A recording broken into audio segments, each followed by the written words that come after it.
Welcome to the Salmon Runs YouTube. Enjoy the video. You start by prepping the scene and adding the audio player object. First, open Maker Pen and select the audio player, place it where players can reach it.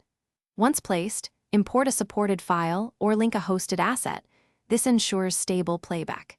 Make sure the player's power on state matches your intent and give it a clear instance name so you can target it from circuits. This initial setup saves time later when you wire in controls and automation.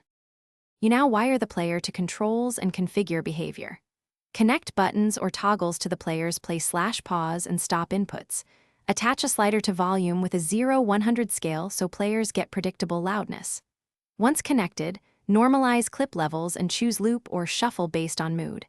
Then map on start, on stop, and on finish outputs to in-game events.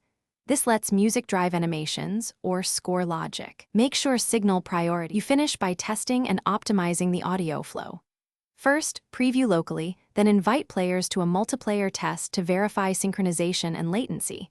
Make adjustments once you see drift.